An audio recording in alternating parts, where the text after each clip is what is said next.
everyone, I'm Captain Logan. And I'm Vince. And it's time to recommend things. Vince, what do you recommend today? I recommend books. Look at them. They exist. Read them. Read them because they'll make you more intellectual unless you read, what's it called? Twilight? That's it. That's what it was. Your face cracked me up. Right. Yes. But the thing is, I was thinking either New Moon or Eclipse, but no, Twilight was what I was trying to think of. I think it's also called garbage in some countries. Right. No, that's a word for Twilight.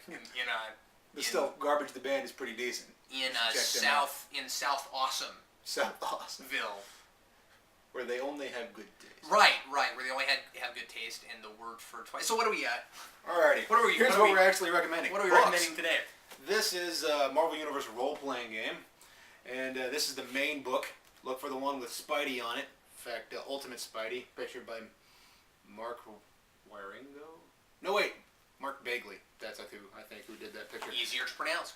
Anyway, but this is like D&D, kind of. You have character profiles and whatnot. Hang on, let me get that closer so you can see it. Let me get this closer so you can see it too. That's not the page I was looking for. My goodness, you open right up to it the first time and then suddenly you're a putz.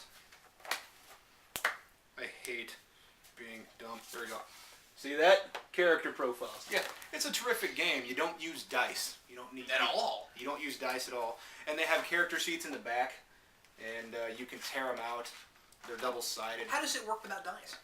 It works on an energy system. So as you guys so can only see, the people with caffeine get to do anything. Yes. Awesome. But you have this main page where you have your abilities over here, and then you have your health and your energy, and pretty much. You take energy, which will be symbolized by whatever item you decide to use it as. I use these little red glass things because I think they're cool looking.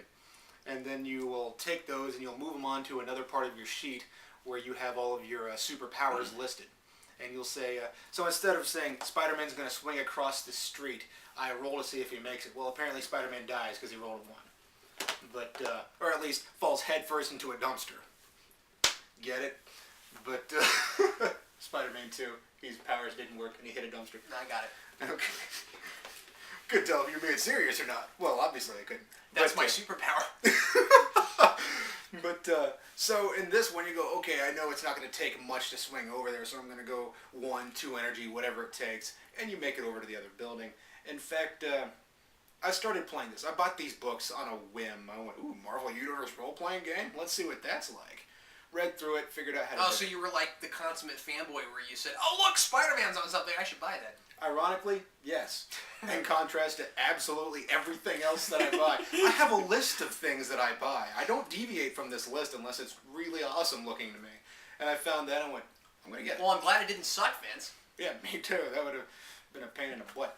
But so how do you deal with things, if you don't have dice, how do you deal with things that are hard to do? You take a roll of the dice, proverbially. You put as much energy into it as you think you're going to need. You may overkill, you may not. Oh, interesting. So basically, I'm going to put enough energy into my close combat to attack. Let's say Captain Logan is the enemy. All right. So I put enough energy into my close combat. That's not far from the truth. And my character will then use close combat against Captain Logan. And depending on how much he puts into defense and how many modifiers he has, I may or may not do damage to him. So that's how that works. So are your modifiers and stuff all secret? I mean, your numbers? Because if you're going up against somebody and you fought them lots of times, wouldn't you know what their numbers are? Well, that's the deal. The more you know, or the more times you experience a character, the more you know that character. So cool. The more times you say. I really want to play that now. It's fun. In fact, I played it with a group of D&D guys that I play, D&D with, and Alternity. And one of them specifically, but all of them agreed that they really enjoyed not only the game, but how I told the story. That's beside the point. But they said, wow, Vince, run another one of those games. It's really fun. I say, you guys don't want to play just a D&D game? No. I want to do Marvel Universe. What's a good number of people for that? As many as you can handle as a game master. I mean, I've had 6 or 7 people playing. Cool. So, and I say 6 or 7 people because I can't remember the exact number of people. I had a kitchen table full of guys.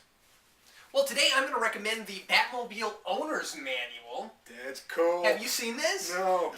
It's neat. It's kind of like the the Batman handbook, the Superman handbook, except that it's I think I gave you that for Christmas, right?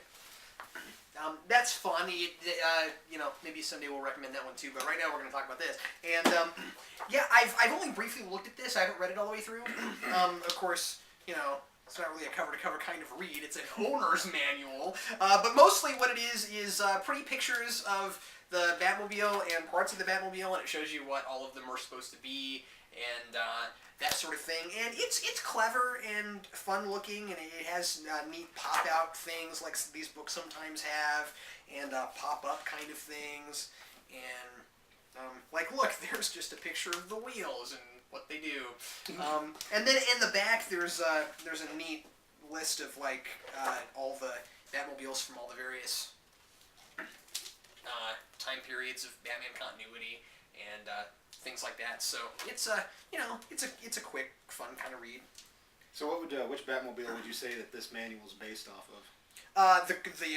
The one that was current at the time, and it shows what looks like the one that they have listed as the 2005 Batmobile, and this came out last year. So they've the Batmobile looks different depending on what comic you're reading. You know what I mean? Like different people draw it differently, so it's not always exactly the same. But yeah, I think it's based off that design. And I mean, if you look at the cover, that's what it looks like to me. It's all movable. DK does a lot of really good stuff. Yeah. I mean, Fantastic. they've done the encyclopedias for both Marvel and DC, and they've done the big Spider-Man guides and Batman guides and all those. They've done some for even minor characters. They did a big Catwoman guide. I was surprised they even did that, but it looks cool. And There's only one currently on my list to get. Oh, really? The Which one? Fantastic Four. Yeah, I don't have that one. I have the Spider-Man one, and then I have both the Marvel and DC encyclopedias, which are really worth having, by the way. I'll do one on that at some point too. But I have the X-Men and Spider-Man, and that's it. well, thanks for watching. We'll recommend something for you again next time. I'm Captain Logan. And I'm Vince. See you later.